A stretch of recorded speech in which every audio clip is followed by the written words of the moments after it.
My name is Olivia Parker, and if you asked anyone looking at my life today, they'd probably tell you I have it all figured out. From my office window, I can see a rooftop garden stretching across the skyline, bursts of lavender, roses, even citrus trees. The air inside smells faintly of jasmine. The scent clings to my silk blouse, almost like it's become part of me. I sit at a desk carved from reclaimed oak, sleek and polished, with a plaque that reads, Founder and CEO, Green Rise Landscaping.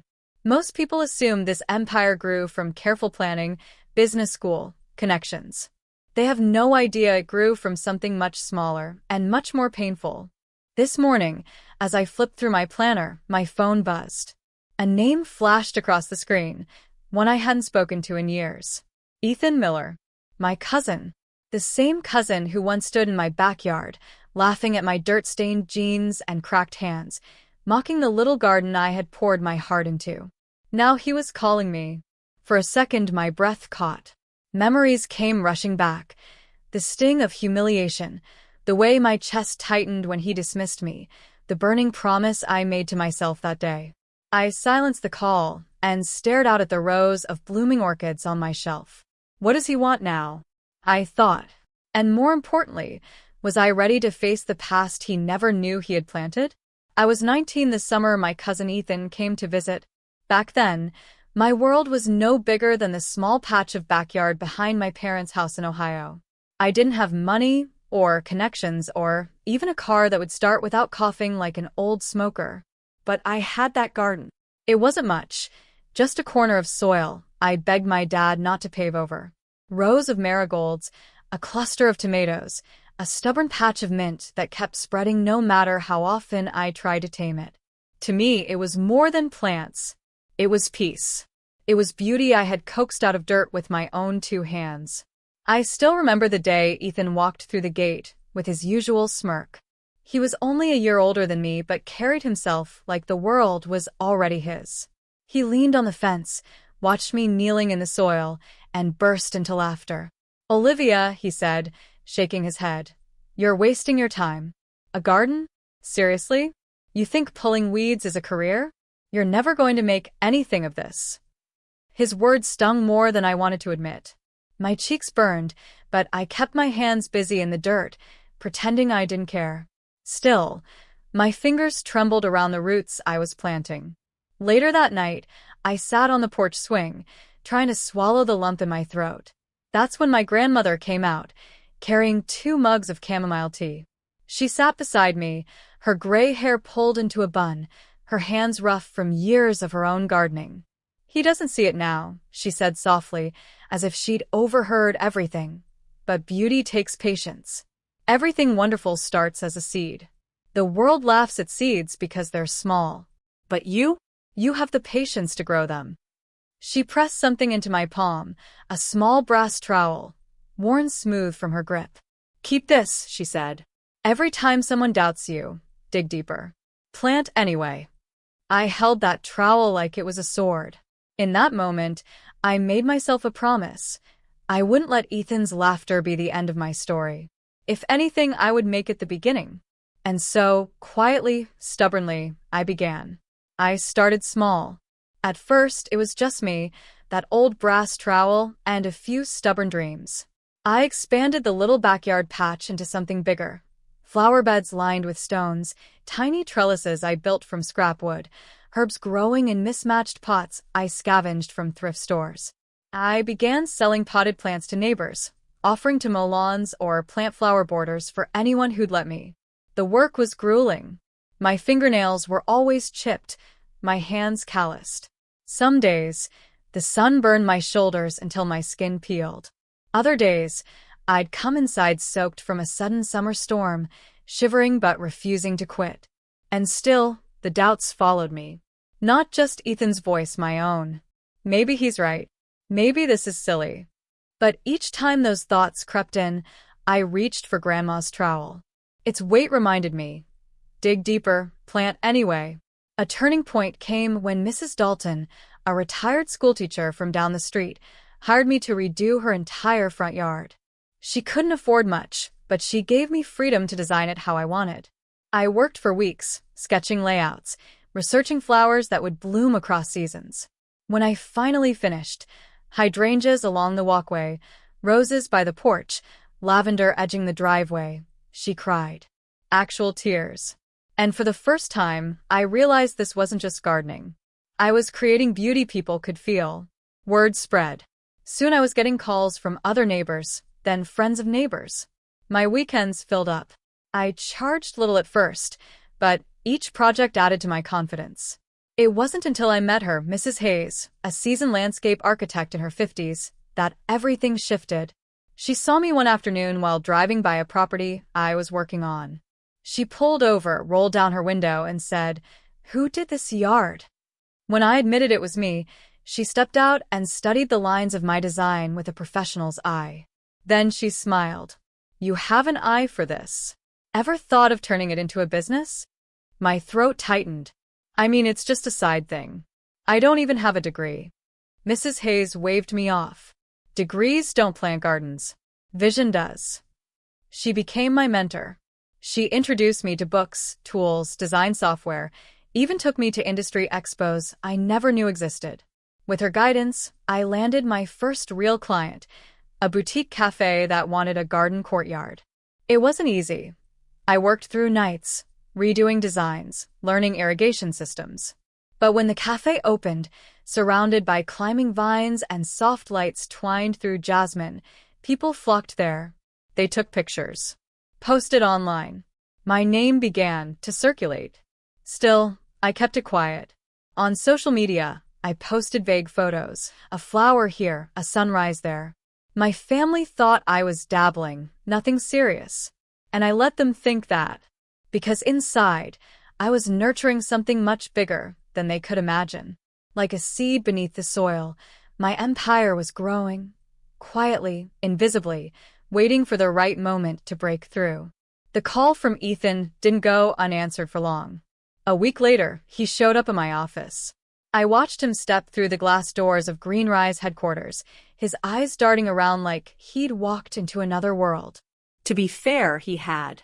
The lobby was unlike any corporate space he'd ever seen. Living walls of ferns and moss stretching to the ceiling, polished stone floors reflecting sunlight that streamed through skylights, the faint trickle of a fountain echoing in the background. The scent of fresh eucalyptus filled the air. Ethan's smirk faltered the second he stepped in. He looked around, confused, then back at the receptionist who politely asked for his name. I'm here to see Olivia Parker," he stammered. From the balcony above, I watched. My heels clicked softly against the wood as I descended the staircase, every step deliberate. I wore a cream blazer, my hair pulled into a sleek bun, the kind of composure I used to envy in others. Now it was mine. "Ethan," I said, my voice calm but carrying across the space. He spun around. For a moment, I saw the cousin I remembered, the boy who once laughed at my dirt-stained knees. But his eyes widened now, taking me in, as if trying to reconcile past and present. "Olivia? This is yours?" I didn't answer immediately. Instead, I let him follow me. I led him past the indoor greenhouse where orchids bloomed under soft grow lights. Past the design studio, where my team sketched blueprints for rooftop gardens and corporate landscapes. Past the glass-walled conference room where a massive vertical garden framed the company motto, "Rooted in Vision." Finally, we entered my office, floor-to-ceiling windows overlooking the city, shelves lined with design awards, photographs of finished projects, courtyards, estates, parks. And in the corner, on a pedestal, sat my grandmother's brass trowel, polished but still worn from years of use. Ethan stared. This is impossible. You built all this." I leaned against my desk, folding my arms. "Yes. Every project, every client, every sleepless night. This is mine." He swallowed hard, still staring around. I had no idea. A laugh slipped from me, quiet but edged with irony. "Of course you didn't. I never told you. Why would I? The last time you saw me in a garden, you laughed in my face." His cheeks reddened. "I was just joking. We were kids." I cut him off with a raised hand. No, Ethan. You weren't joking. You meant every word. You told me I was wasting my time, that I'd never make anything of it. Do you remember that? Silence. His gaze dropped to the floor. I walked over to the trowel, lifted it gently, feeling its weight. That day, when you mocked me, you planted something. Not failure. Not shame. You planted fire. Every time I doubted myself, I remembered your laugh. And every time, I dug deeper. Until one day, I wasn't planting a backyard garden anymore. I was planting an empire. The words hung in the air. Ethan finally looked up, his expression a mix of disbelief and guilt. His lips parted as if to apologize, but nothing came out. I set the trowel back down, straightened, and met his eyes with steady calm. So yes, Ethan, this is mine. The landscaping empire you never thought possible. He stood there, small in a room that radiated everything he once said I'd never achieve. And for the first time, I felt no sting from his laughter, only power in my own voice. Ethan cleared his throat, finally finding his voice. Olivia, I didn't come here to fight. I came because I need help. There it was. The shift. The same cousin who once mocked my dirty fingernails now stood in front of me, his pride stripped away.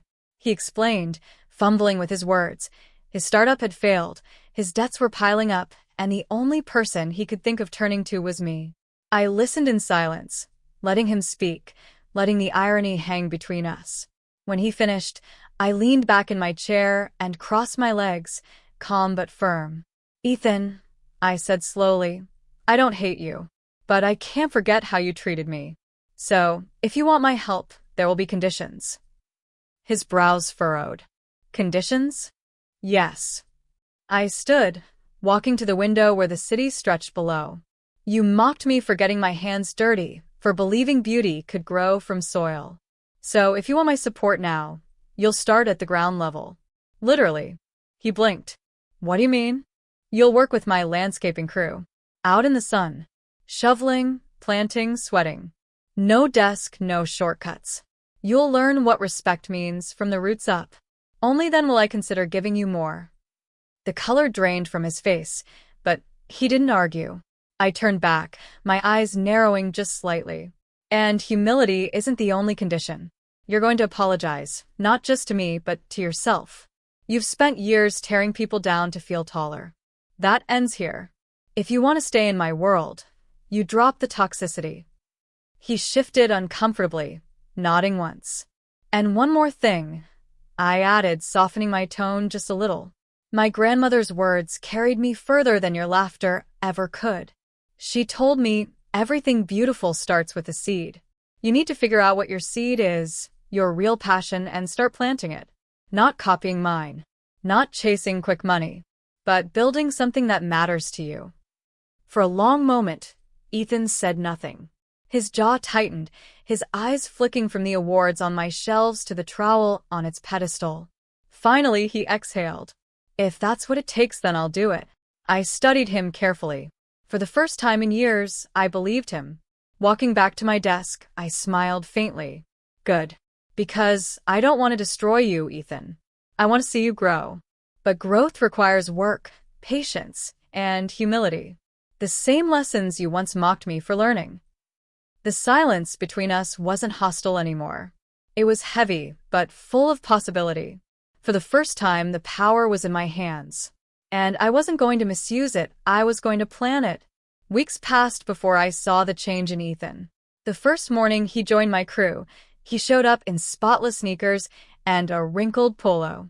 By noon, his shirt was soaked through, his hands blistered, his face sunburned. I caught him glaring at the shovel like it was his enemy. But he didn't quit. Day after day, he returned, slowly learning the rhythm of the work, the weight of soil, the patience of watering, the quiet satisfaction of seeing something take root. My team, at first skeptical, warmed to him. They teased him when he struggled with wheelbarrows, guided him on how to trim hedges without butchering them. And Ethan, to my surprise, listened. The cockiness faded, replaced by something I hadn't seen in him before: humility. One evening, I walked past a property we'd finished, a yard glowing under string lights, hydrangeas in full bloom. Ethan stood there, staring at it like it was more than flowers. "I get it now," he said softly. "It's not just plants. It's so life. You make people feel something." His words tugged at something deep inside me. Later that night, alone in my office, I reached for my grandmother's trowel. Running my fingers over its worn handle, I thought about how far I had come, from the girl on her knees in the dirt, stung by laughter, to the woman who built an empire out of roots and resilience. I smiled, remembering her voice. "Everything beautiful starts as a seed." And she was right, because I was the seed. The garden I planted all those years ago wasn't just flowers or herbs, it was myself. Every doubt, every insult, every sleepless night had watered me into who I am today. Now, when people look at me, they see a businesswoman, a leader, a success story. But I still see that girl in the backyard, holding a brass trowel, daring to believe that dirt could bloom into something beautiful. And she was right to believe. So when I tell my story now, I don't hide the laughter that once tried to bury me. I honor it, because without it I might never have grown. They mocked my garden, but in the end, I didn't just grow plants. I grew an empire.